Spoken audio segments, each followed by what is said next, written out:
ప్రభునందు ప్రియమైనటువంటి నా యొక్క ప్రియులందరికీ కూడా మన రక్షకుడైనటువంటి యేసుక్రీస్తు నామంలో నా యొక్క వందనములు తెలియచేసుకుంటున్నాను. వాక్యం విషయంలో మాట్లాడేటప్పుడు సహోదరులు కొందరు ప్రవర్తనా తీరు ఏ విధంగా ఉందంటే, సైకో కన్నా దారుణంగా కొందరి యొక్క ప్రవర్తనా తీరు అనేది కనబడుతుంది. ఎంత దారుణంగా ఉందంటే, వీళ్ళు చెప్పింది వినకపోతే, వీళ్ళు చెప్పిన దానికి తందానాన్ని పాడకపోతే, ఎలాంటి నీచమైన మాటలాడడానికైనా సరే వీళ్ళు వెనుకాడరు. అంతటి దరిద్రమైనటువంటి బ్యాచ్ ఉన్నారు ఈ క్రైస్తవుల్లో.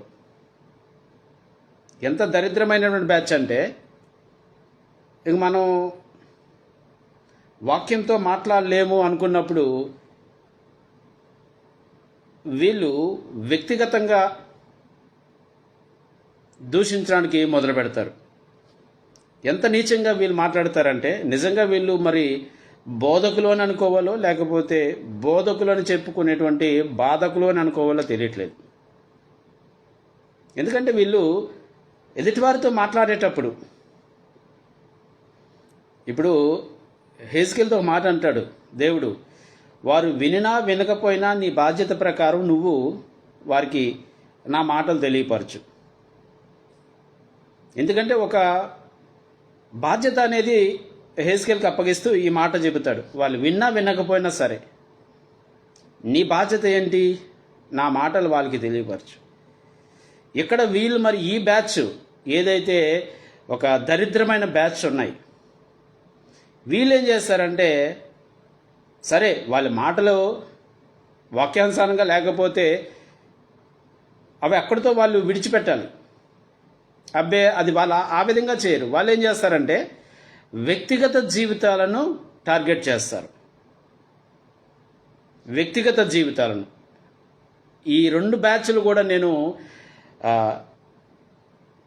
ఎదుర్కోవడం జరిగింది. ఒకటి, యేసుక్రీస్తు దేవుడని ఒప్పుకోకపోతే అతి నీచంగా దూషించే బ్యాచ్. ఎంత నీచంగా దూషిస్తారంటే, వీళ్ళతో గతంలో నేను మాట్లాడేటప్పుడు వాళ్ళ యొక్క భాష, వాళ్ళ యొక్క వ్యవహార శైలి ఎంత నీచంగా మాట్లాడతారంటే, మళ్ళా వీళ్ళు బోధకులు, 10 మందికి వాక్యాన్ని చెప్పేవాళ్ళు,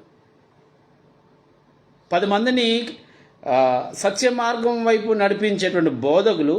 వీళ్ళ భాష చూస్తే ఏ స్థాయిలో ఉంది అంటే, ఇంకా వ్యక్తిగత జీవితాన్ని హననం చేయడానికి వీళ్ళు కంకణం కట్టుకున్నటువంటి బ్యాచ్. మరొక బ్యాచ్ యేసుక్రీస్తు నరుడు. యేసుక్రీస్తు నరుడు వీళ్ళు కూడా సేమ్, ఏదైతే యేసుక్రీస్తు దేవుడని ఒప్పుకోకపోతే వ్యక్తిగతాన్ని ఏ విధంగా అయితే వాళ్ళు దూషణ చేస్తుంటారో వీళ్ళు కూడా అంతే. యేసుక్రీస్తు నరుడు, సృష్టింపబడినవాడు ఒప్పుకోలేదా, వ్యక్తిగత జీవితాన్ని టార్గెట్ చేస్తారు. ఈ దరిద్రమేంటో నాకు అర్థం కావట్లేదు. మరి వీళ్ళు వాక్యాన్ని బట్టి మాట్లాడుతున్నారా లేకపోతే లోకపరమైన విధానాన్ని బట్టి మాట్లాడుతున్నారో అనేది అర్థం కావట్లేదు. దేవుడు ఒక్కడే అనేటువంటి బోధలో కరెక్ట్గా ఉంటే మిగతా అన్ని విషయాల్లో కరెక్ట్గా ఉన్నారు అని అనుకోవడం అంటే అది మన యొక్క మూర్ఖత్వం అవుతుంది అని గతంలో చాలాసార్లు చెప్పాను. ఎందుకంటే పరిశుద్ధ గ్రంథంలో ధర్మశాస్త్ర విషయంలో ఒక మాట చెప్పబడ్డది, ధర్మశాస్త్రం అంతయు పాటిస్తూ ఒక ఆజ్ఞ విషయంలో తప్పిపోయినా ధర్మశాస్త్రం అంతటి విషయంలో తప్పిపోయినట్టే అని చాలా స్పష్టంగా వాక్యం అనేది ఉంది. అంటే అది ఇశ్రాయేలుకి చెప్పబడ్డది. దేవుని వాక్యం విషయంలో నేడు కూడా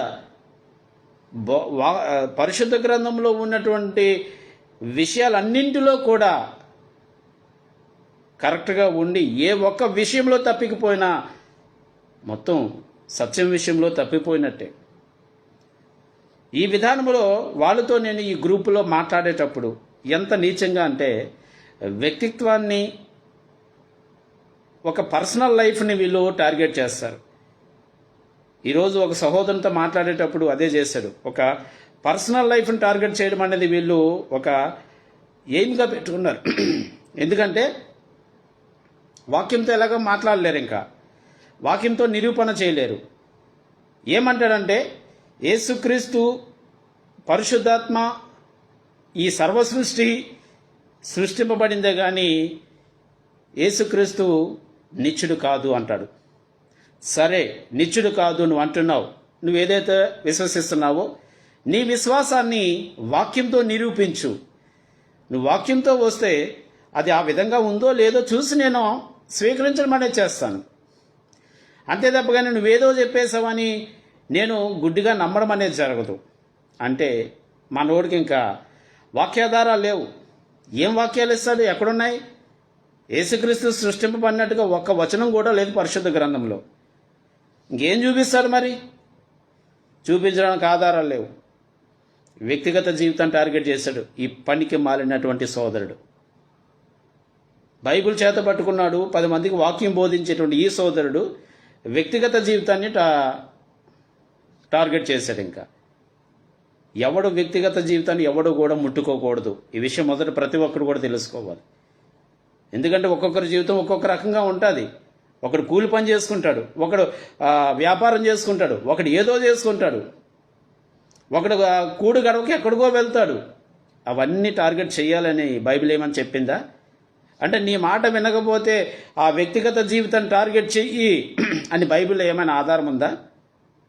అలాగనుకుంటే మరి అపోస్తులైన పౌలు సువార్త చేసేటప్పుడు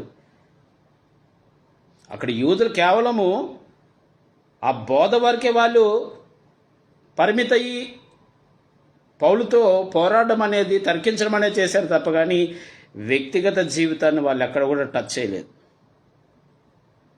మరి ఈ పనికి మాలినటువంటి ఈ సోదరులు, ఈ దరిద్రపు సోదరులు క్రైస్తవులను ముసుగు వేసుకొని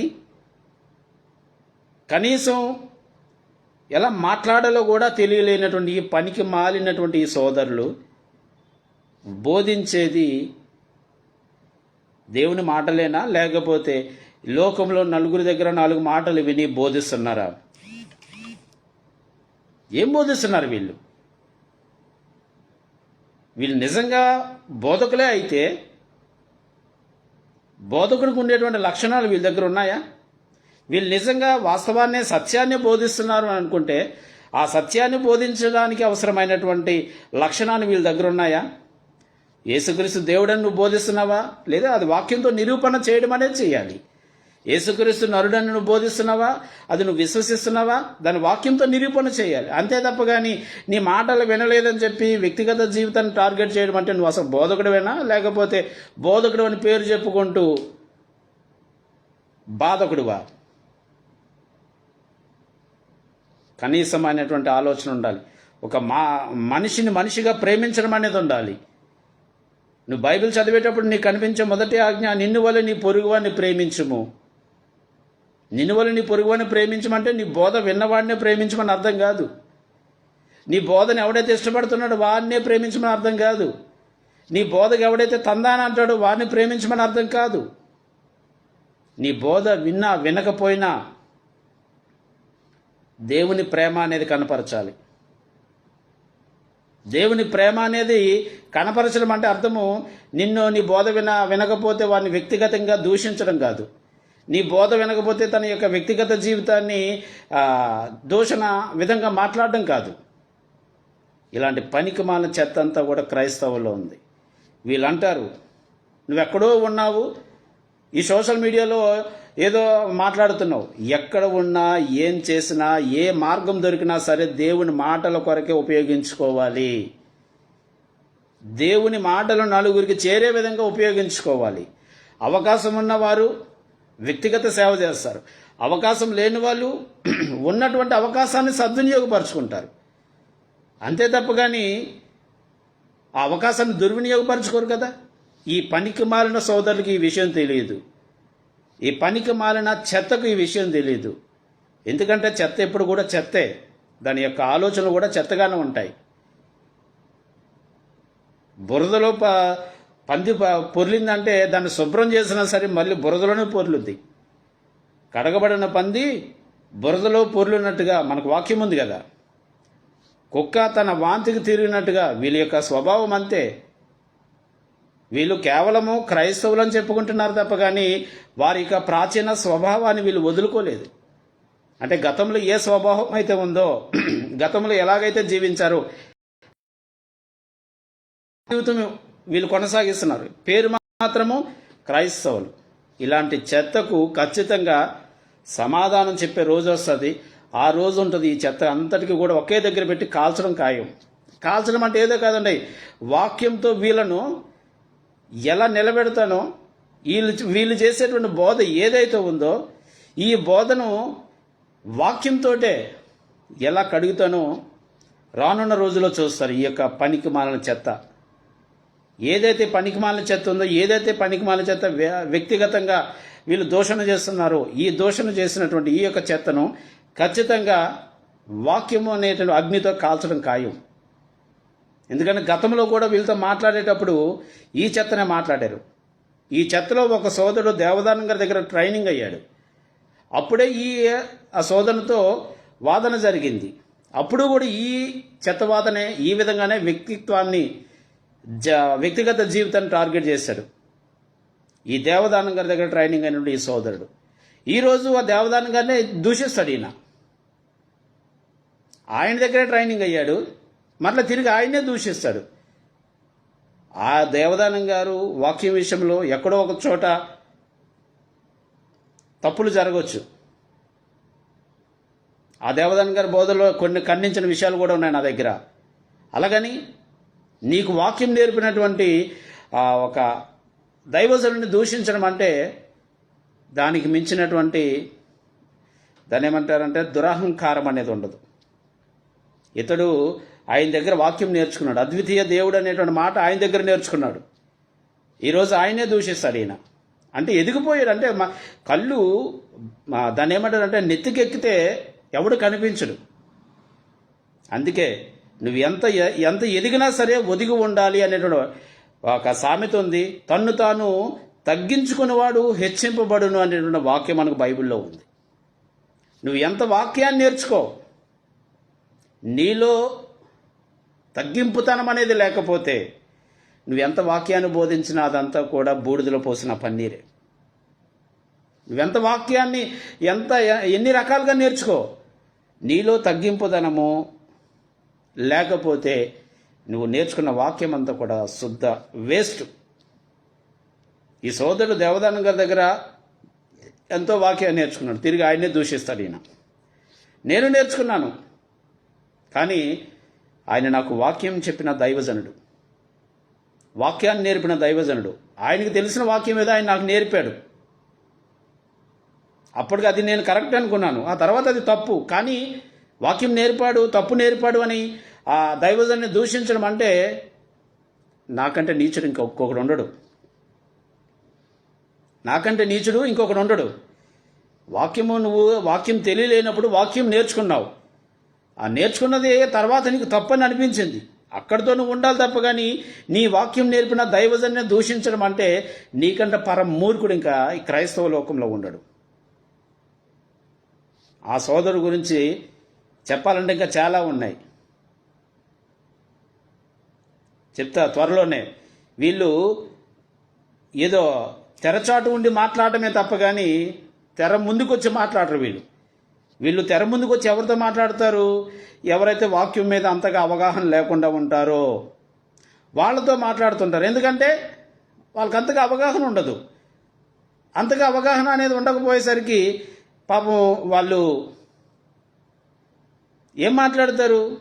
వాక్యం తెలిసిన వాడితో మాట్లాడితే వాళ్ళలో ఉన్నటువంటి నైపుణ్యత ఎంతో బయటకు వస్తుంది. అదే చెప్పాను, నువ్వు రా. ఇప్పుడు ముఖాముఖిగా డిబేట్ చేయడానికి అవకాశం కుదరదు. అవకాశం కుదరినప్పుడు మనం ఇప్పుడు వాడుతున్నది ఏంటి? Virtual debates. నువ్వు వర్చువల్ డిబేట్కి రా, యేసుక్రీస్తు నరుడు అని నువ్వు నిరూపించు. నేను ఆ వర్చువల్ డిబేట్లో అక్కడే ఒప్పుకుంటాను నేను చేసేటువంటి బోధ ఏదైతే ఉందో అది తప్పు అని. ఏ బోధ అయితే నేను చేస్తున్నానో అది లేఖనానుసారంగా తప్పు అని నేను అక్కడే ఒప్పుకుంటాను అని చెప్పినా సరే ఈ సోదరుడు అస్సలు స్పందన అనేది లేదు. తిరిగి వ్యక్తిగత దూషణ.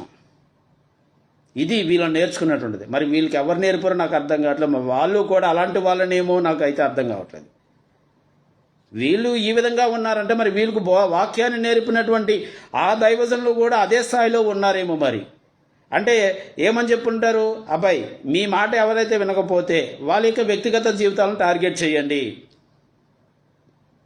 ఒకవేళ మీ బోధ ఎవరైనా వినకపోతే వారిని వ్యక్తిగతంగా దూషిస్తే వాళ్ళే లొంగిపోతారు అని బోధగా నేర్చుకున్నారేమో.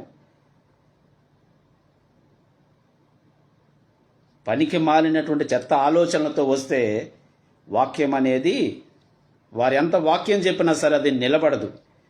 నువ్వెంతటి మంచివాడమైనప్పటికీ కూడా నీ మనసు అనేది చెడ్డదైతే మంచితనం అంతా కొట్టుకుపోద్ది. ఇంకా నీ హృదయం అనేది మంచిగా ఉంటే నీ ఆలోచనలు కూడా మంచిగా ఉంటాయి. నటించే విధానం అనేది ఉండకూడదు క్రైస్తవునికి. బయటకు అమ్మ అయ్య సోదరి సోదరుడు అంటూ మనసులో మరొక రకమైనటువంటి చెడు తలంపులు చెడు ఆలోచనలు ఉంటే నీ బోధ నీ ఆలోచన నీ వ్యవహారం అంతా కూడా వేస్ట్. మేడుపండు చూడు మేలుమయ్యుండు పొట్ట విప్పు చూడు పురుగులుండు అన్నట్టుగా వీళ్ళు కేవలము మేడుపండు ఏదో బయటకు ఎంతో అందంగా కనబడుతుంది. వీళ్ళ యొక్క జీవిత విధానం కూడా అంతే. ఈ పరమ నీచ దరిద్రులు ఎంతగా వీళ్ళు వ్యక్తుల జీవితాలను టార్గెట్ చేస్తారంటే నిజంగా మరి వీళ్ళు ఆ స్థాయికి దిగజారంటే మరి వీళ్ళు వాక్యం నేర్పిన దైవజను యొక్క విధానం కూడా అదే అయి ఉంటుంది. వీళ్ళు వాక్యంతో మాట్లాడరు. వాక్యంతో వీళ్ళు మాట్లాడితే వీళ్ళు తప్పులు అనేవి బయటకు వస్తాయి. నేను మరలా చెప్తున్నాను, మీకు చేతనైతే యేసుక్రీస్తు సృష్టింపబడిన వాడు దేవుని చేత అని నిరూపించగలిగేటువంటి వాక్యాధారాలు మీ దగ్గర ఉంటే రండి, వర్చువల్ డిబేట్ చేద్దాం. ఎందుకంటే ఈ రోజుల్లో అదే ఎక్కువ జరుగుతుంది, వర్చువల్ డిబేట్స్ ఎక్కువ జరుగుతున్నాయి. చేద్దాం, ఏది సత్యమో దాన్ని క్రైస్తవ సమాజంలోనికి పంపుదాం.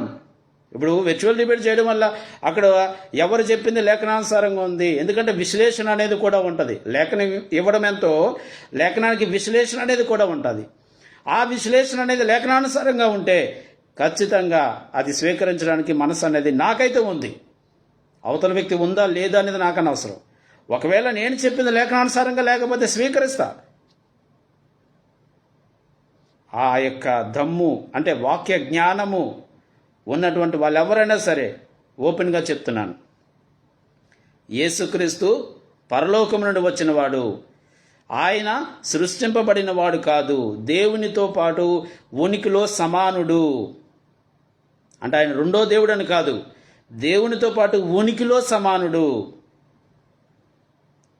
ఆయన ఉనికిలో సమానుడు కాదు, దేవుని చేత సృష్టింపబడిన వాడు అని ఎవరైనా సరే నిరూపించగలిగే వాళ్ళు ఉంటే, నిరూపించగలిగే వాళ్ళు వాక్యముతో, వ్యక్తిగత దూషణతో కాదు, నిరూపించగలిగే వాళ్ళు ఎవరైనా ఉంటే నేను సిద్ధం మాట్లాడడానికి.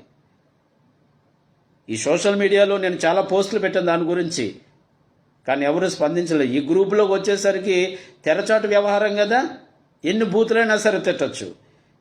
ఎందుకంటే కామెంట్లు వెళ్తే తప్ప కానీ వ్యక్తులు కనిపించరు. కామెంట్లు మన ఇష్టానుసారంగా ఎన్ని బూతులైనా తిట్టుకోవచ్చు, ఎంతైనా చేసుకోవచ్చు. ఎందుకంటే కామెంట్ అది. కాబట్టి ఎన్ని బూతులైనా సరే తిట్టుకోవచ్చు. ఇది వీళ్ళు నేర్చుకున్నటువంటిది. వీళ్ళకు ఖచ్చితంగా రానున్న రోజుల్లో వీళ్ళ బోధలు, వీరి యొక్క బోధన విధానాలన్నీ కూడా ఖచ్చితంగా వాక్యం ముందర నిలబెట్టడం అనేది జరుగుద్ది. ఇలాంటి పనికి మన చెత్తనంతా కూడా ఏరేయడం అనేది జరుగుద్ది. యేసుక్రీస్తు దేవుడు అనే వారు ఎవరైనా సరే ఉంటే మీరు నాతో మాట్లాడవచ్చు నిర్మోహమాటంగా. ఎందుకంటే ఏది సత్యమో సమాజాన్ని తెలియపరచుదాం. మీ ఫోన్ నెంబర్లు ఇస్తారా, లేకపోతే మీరు వర్చువల్గా డిబేట్ చేయడానికి మీకు సిద్ధమా? ఏదైనా సరే ఓకే, నేను వస్తాను వర్చువల్గా డిబేట్ చేయడానికి.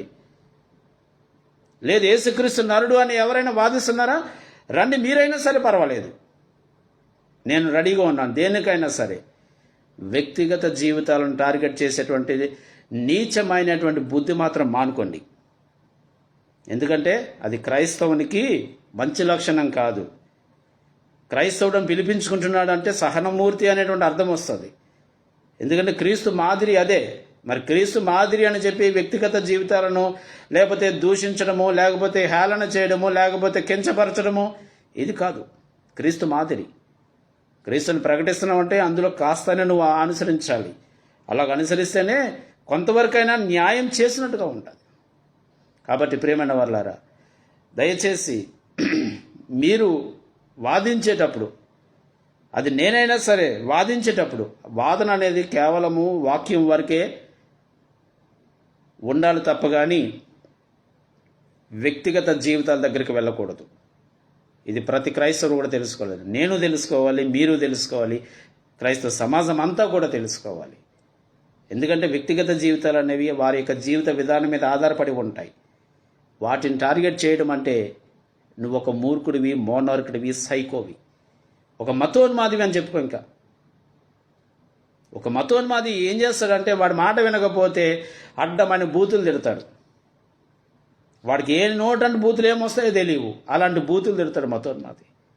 నువ్వు కూడా చేసేది అదే. పేరు మాత్రం క్రైస్తవుడు, కానీ నీ యొక్క వ్యవహార శైలి, నీ యాటిట్యూడ్ అంతా కూడా కేవలం ఒక మూర్ఖపు విధానంలోనే ఉంటుంది. కాబట్టి దయచేసి ఇలాంటి నీచమైనటువంటి విధానాన్ని విడిచిపెట్టి రండి, మాట్లాడుకుందాం, చర్చించుకుందాం, తప్పులేదు. ఎందుకంటే ఆనాడే పౌలు యూదులతో తర్కించాడు. సో ఈనాడు తర్కించుకోవడం వల్ల తప్పు లేదు. తర్కించుకొని ఏది వాస్తవమో దాన్ని సమాజానికి, క్రైస్తవ సమాజానికి తెలియపరుద్దాం. అంతకుమించి ఎక్కువగా వెళ్తే మాత్రము తర్వాత జరిగేటువంటి పర్యవస్థానం అనేది చాలా సీరియస్గా ఉంటుంది. ఇది మాత్రం గుర్తుపెట్టుకోవాలి. వ్యక్తిగత జీవితాల మీదకి ఎవడైనా వచ్చాడు అంటే ఖచ్చితంగా సివియర్ పనిష్మెంట్ అనేది ఉంటుంది. అది గుర్తుపెట్టుకొని ఎవరైనా సరే మీ పని చేసుకోవడం మంచిది. దయచేసి అది నేనైనా మీరైనా ఎవరైనా సరే వాక్యం ప్రకారం, వాక్యం వరకే మనం మాట్లాడాలి తప్ప కానీ వ్యక్తిగత జీవితాల వరకు వెళ్ళడం అనేది కరెక్ట్ కాదని తెలుసుకొని అందరూ దేవుని సేవలు ముందు కొనసాగాలని ఆశిస్తూ అందరి దగ్గర సెలవు తీసుకుంటున్నాను.